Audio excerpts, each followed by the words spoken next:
নমস্কার।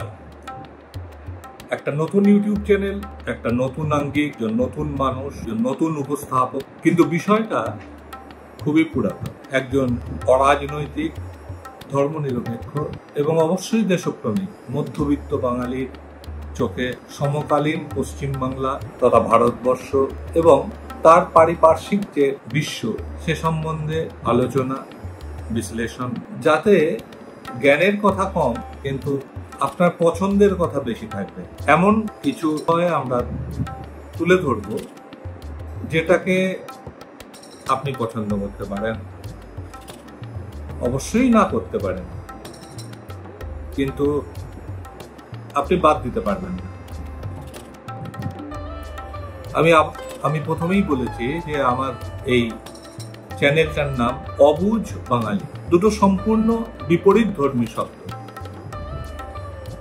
অবুঝ এবং বাঙালি। প্রশ্ন থেকেই যায় যে বাঙালি কি অবুঝ? অধিকাংশের উত্তর হবে না। আপনি বাঙালিকে কম বোঝে এ কথা বলতে পারবেন। হ্যাঁ, আপনি এটা বলতেই পারেন সে অনেক বোঝে, সে বেশি বোঝে, সে কখনো কখনো বিষয়ের বাইরে গিয়ে বোঝে, কখনো কখনো বিষয় ছাড়া বোঝে,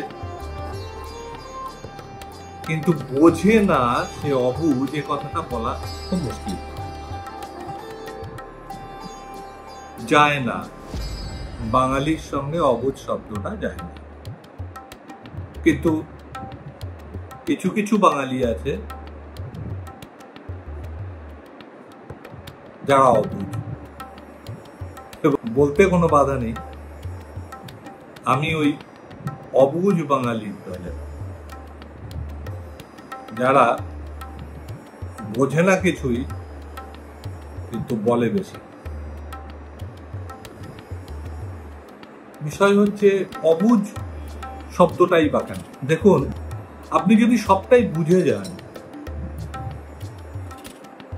সমস্ত বিষয়ে যদি আপনার নিজস্ব মতামত থাকে, তাহলে তো আর আপনার কিছু জানার দরকার নেই, কিছু শোনারও দরকার নেই, কিছু শেখারও দরকার নেই, কিছু বলারও দরকার নেই। সেই রবীন্দ্রনাথের ভাষায় আপনার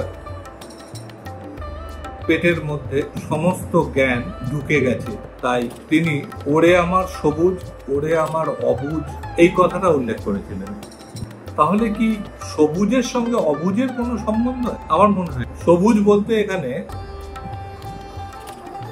আমার যেটা মনে হয় সেটাই, যেটা বেড়ে উঠছে, যেটা মানুষকে নতুন ছন্দে, নতুন ভাবে চিন্তা করতে শেখাচ্ছে। সবুজ মানে তারুণ্য, সবুজ মানে অবশ্যই অনেক কিছু, তার মধ্যে আর একটা জিনিস আছে, সেটা হলো সবুজ হচ্ছে সেই যে কোনো কিছু মানে না, সে অনেক সময় অবুঝের মতো কাজ করে, এবং এই অবুঝরা আছে বলেই পৃথিবীতে এমন কিছু ঘটনা ঘটে যা বিজ্ঞ ব্যক্তিরা ঘটাতেন। তাই সবুজ এবং অবুঝ এই দুটো ভীষণভাবে কাছাকাছি দুটো শব্দ।